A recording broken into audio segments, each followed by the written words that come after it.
کہہ رہا تھا کہاں چلا گیا؟ ایک نظر ہے، ایک کان ہے، ایک زبان ہے، اور تینوں برابر ہیں۔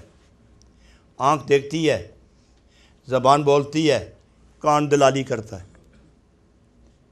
یہ تینوں اکٹھے ہیں۔ فاروق اعظم نے پہلے دیکھا پھر بولے۔ حضرت ساریہ رضی اللہ عنہ نے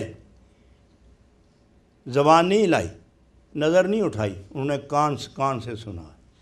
وہ کون سا کان ہے جو 3 میل کے دور سن رہا ہے؟ میں پوچھوں، قرآن تو کہتا ہے کہ سلیمان علیہ السلام نے جب اپنا لشکر زمین پہ اتارا تو چونٹیوں کی ملکہ وہ پکار کے بولی کہ اے چونٹیوں، اپنے اپنے سوراخوں میں گھس جاؤ، کہیں سلیمان علیہ السلام کا لشکر تمہیں روند نہ ڈالے۔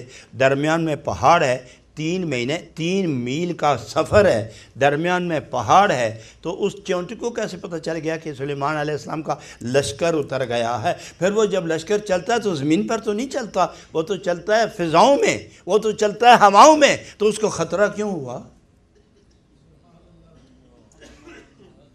یہاں فقہاء مفسرین لکھتے ہیں اور عارفین جو تفسیر لکھتے ہیں، آج میں وہ سنانے لگا ہوں چونکہ کان اور نظر کی بات ہو رہی ہے۔ پہلی بات یہ ہے کہ ان چونٹیوں کو، چونٹی چھوٹیاں کیڑیاں، چونٹی پہچانتے ہیں نا آپ؟ ارے جواب دیا کریں نا، کس کو کہتے ہیں یہ؟ چونٹی، چھوٹیاں کیڑیاں، انہاں دی ملکہ۔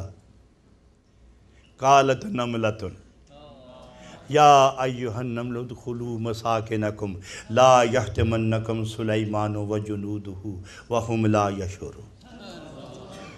گھس جاؤ۔ چونٹی کو سلیمان علیہ فتبسم ضاحکا من قولہا، حضرت جناب سلیمان علیہ السلام چونٹی اپنے لشکر سے کہنے لگی گھس جاؤ، اندر بڑھ جاؤ، داخل ہو جاؤ، گھس جاؤ، چھپ جاؤ۔ فتبسم ضاحکا من قولہا، سلیمان علیہ السلام اسی وقت مسکرائے۔ کیوں مسکرائے؟ من قولہا، او دی گل سن کے۔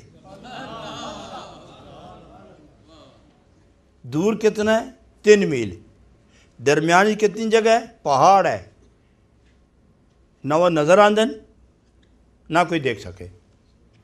فتبسم، اسی وقت مسکرائے، من قولہا، او دیاں گلاں سن کے۔ حضرات، سلیمان علیہ السلام تو پیغمبر ہیں، وہ تو سن سکتے ہیں نور نبوت کی وجہ سے، لیکن چونٹی کو کس طرح پتہ لگ گیا؟ اس نے کیوں دیکھا، کس طرح دیکھا؟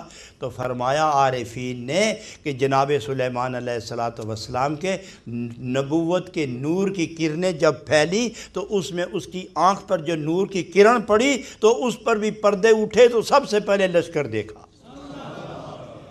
جب لشکر دیکھا تو اسے خیال آیا کہ اگر میرے لشکریوں نے، میری فوج نے یہ لشکر دیکھا تو یہ سب ذاکرین ہیں اس کا جو جلال دیکھ کر لشکر کا، تو یہ اللہ کے ذکر سے غافل ہو جائیں گے، لہذا ان کو کہو کہ اسی حال میں اپنے سوراخوں میں گھس جائیں تاکہ ذکر اللہ کی کیفیت ختم نہ ہونے پائے۔